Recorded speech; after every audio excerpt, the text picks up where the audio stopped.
Meus amigos, quem diria, hein? Quem diria? Futebol e suas histórias, Inter na final da Liga dos Campeões da Europa e adianto logo, não tem nada definido não, tá? Nunca pensei em ser perfeito, mas vou correr pelo direito. Fala moçada, beleza? O Bruno Formiga na área e nada mais daqui pra frente se faz o que você bem entender. Vamos falar de Inter de Milão, de volta a uma final de Liga dos Campeões da Europa, depois de 13 anos. A última vez que a Inter esteve neste palco foi em 2010, na final contra o Bayern de Munique, vencida inclusive pela Inter de Milão por 2-0 no Santiago Bernabéu. 2 gols de Milito, um argentino, que foi o destaque do time naquela temporada junto com o Sneijder. Esta temporada temos um outro argentino como destaque, Lautaro Martínez. Porém, este vídeo vai avaliar um pouco como a Inter chegou até aqui, mas principalmente vai tentar ir na contramão de que está tudo definido. Primeiro que no futebol, em 90 minutos, uma final em jogo único, é muito difícil você cravar antecipadamente que já tem um campeão. Pode ter um favorito? Pode. Tem um favorito? Tem. É o time que vier do confronto Real e Manchester City. Fato. As duas engrenagens são mais talentosas e mais poderosas do que a Inter de Milão. Dito isto, há uma garantia de título para Real ou Manchester City? E aí a resposta, obviamente, ela é não. E eu queria chamar a atenção de vocês para o queridíssimo e amoroso SofaScore, o mais antigo e fiel parceiro deste canal e das minhas redes sociais, o melhor aplicativo de resultados e estatísticas em tempo real. Usei muito, inclusive, na transmissão de Inter e Milan. Usarei também na transmissão de Real Madrid e Manchester City. E se você quiser acompanhar a final e o caminho, por exemplo, da Inter até lá, ou do Real City até lá, nenhum lugar melhor do que o SofaScore, onde você, na palma da mão, tem as estatísticas, tabela, tempo real dos jogos, comparativo de jogador, mapa de ação. É muito completo para você entender o que está se passando, e quando você não pode acompanhar jogos, tá ali ligado no tempo real, ver as tabelas, fazer projeções, saber contra quem o seu time vai jogar, como foi o desempenho estatístico, enfim.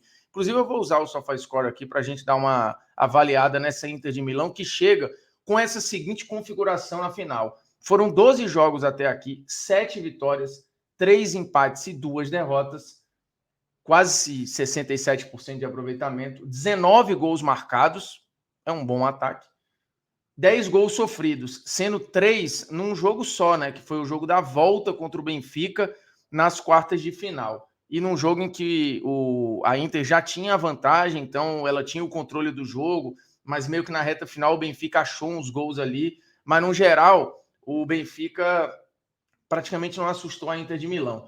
E aí vem o número mais impressionante, que desses 12 jogos, em 8, a Inter não sofreu gols. E para sofrer um gol, ela obriga basicamente o adversário a dar quase 12 chutes para conseguir um gol. E em média ali 45,5% de posse. Não é uma equipe de pleno controle das ações, mas que tem um meio-campo muito interessante. E aqui você tem basicamente os 11 ideais do Inzaghi nessa Liga dos Campeões da Europa, e um meio-campo que tem Çalhanoğlu, Mkhitaryan e Barella, com uma capacidade ótima de controle, de passe, inclusive de finalização, né? Todos aqui sabem finalizar. O Çalhanoğlu já foi um meia bem mais ofensivo do que ele é hoje. Hoje, basicamente, ele faz um papel de primeiro homem, lembrando um pouco, e aí eu não estou comparando os jogadores, só o movimento de recuo do que o Pirlo fez, por exemplo, quando jogou na Juventus, né? Ele era um cara muito ofensivo no Milan e em outros lugares e foi recuando para fazer um papel de primeiro homem. O Çalhanoğlu, em vários desenhos no jogo, quando é necessário, entra o Brozovic, ele sai um pouco mais.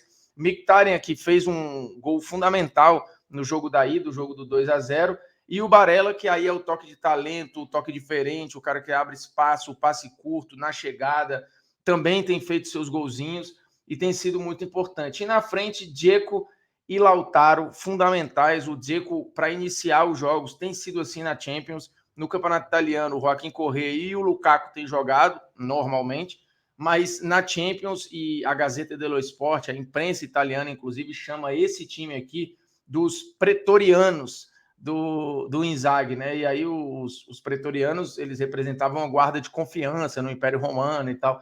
Então é mais ou menos essa alusão que a imprensa italiana faz com esses jogadores. E aí você tem Dumfries e Di Marco excelentes no apoio e no suporte defensivo. O Dumfries aguenta mais os 90 minutos. O Di Marco normalmente sai para a entrada do Cousins no segundo tempo para manter a pegada e a intensidade lá no alto, né? E esse levantamento do SofaScore mostra que essa intensidade, a altura do seu sistema defensivo, inclusive o Onana, que para mim é o melhor goleiro da Champions, é o que faz mais defesas. Inclusive, daqui a pouco eu vou mostrar um outro levantamento do próprio SofaScore, mostrando que tem sido o goleiro mais decisivo nessa Champions. Se a Inter chegou até aqui, foi basicamente por conta do seu goleiro e uma linha de defesa que normalmente tem o Acerbi, Darmian, jogando muito, assim, sendo uma estrutura composta por um terceiro elemento que já variou, mas normalmente tem desenhado esses 11 em todo o mata-mata. Lembrando, até aqui, oitavas, quartas e semi, foram 6 jogos. Somente em um a Inter tomou gol, justamente o jogo da volta contra o time do Benfica. E foi um time que agrediu, foi um time que criou, foi um time que teve proposta, que teve construção de gols e que controlou os seus adversários. Provavelmente na final, contra City ou contra Real, esse caráter de algum controle deve se perder um pouco, natural. Dificilmente um time controla o City ou dificilmente um time controla esse atual Real Madrid. Mas tem jogo, a Inter vai para jogar. Não sei, por exemplo, se o Inzaghi vai abrir mão do seu meio-campo mais jogueiro e colocar, por exemplo, o Brozovic. Pode ser que isso aconteça. O Brozovic dá uma enorme segurança como primeiro homem. A Inter ganhou do Milan pela 4ª vez na temporada. Isso só tinha acontecido há 50 anos atrás, basicamente, na temporada 7-3-7-4, o que mostra a força dessa equipe contra o seu principal rival. Nessas 4 vitórias, não tomou gol do time do Milan.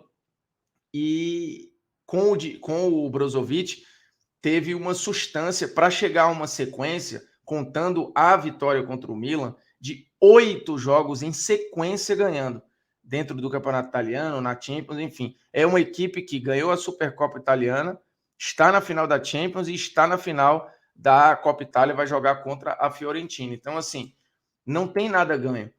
Entender que, ou achar que o favorito vem do outro lado, eu acho plausível, eu acho ok, mas achar que está ganho aí é ignorar todas as histórias que a Champions já nos mostrou. Por falar em Onana, 12 jogos, 10 gols sofridos, 44 defesas, os números oficiais da UEFA, há uma divergência ali, 44, 45, mas é o goleiro que fez mais defesas, 81% das bolas no gol defendidas, 67% dos jogos sem sofrer gols, nenhum erro grave, e uma nota média no SofaScore de 7,45.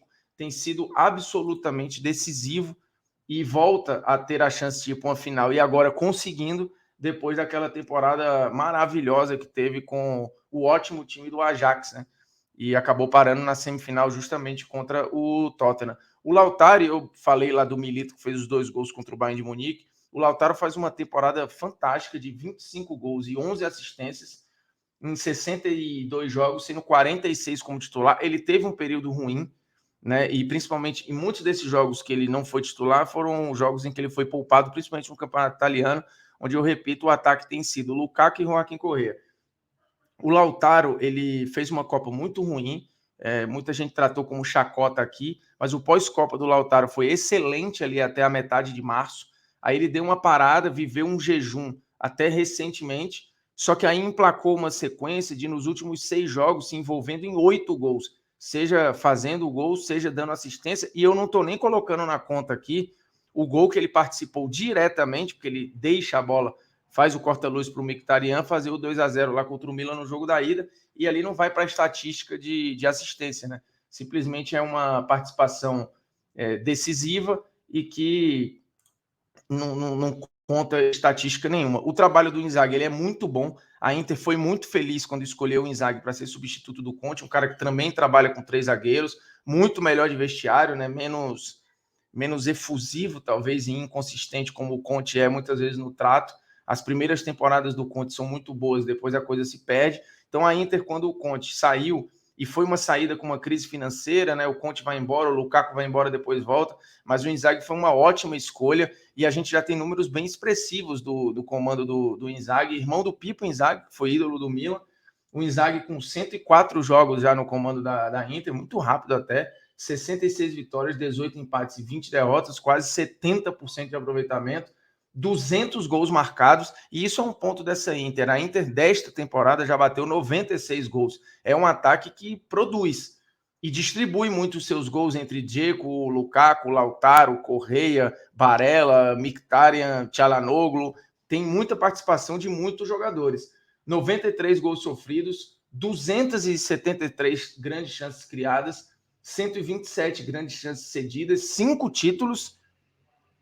finais, e 3 títulos. Então, assim, é uma passagem muito boa do Inzaghi, que já tinha tido um trabalho bem interessante e longo até na Lazio, e faz um trabalho que pode dar o título da vida dele aqui, um título de Liga dos Campeões da Europa. A Inter, quando foi campeã em 2010, ela também não era apontada como favorita, ok, que você podia considerar que era um time com mais talento, ok, pode ser, mas era um time muito bem treinado pelo Mourinho, que eliminou o Barcelona do Guardiola na semifinal de uma maneira muito estratégica, mas eu acho até que, diferentemente daquela Inter, essa Inter joga e tenta jogar, e eventualmente numa final pode ganhar de Real ou de Manchester City. Então, assim, eu teria alguma parcimônia para cravar que já temos um campeão e ele obrigatoriamente vem do confronto do outro lado, tá?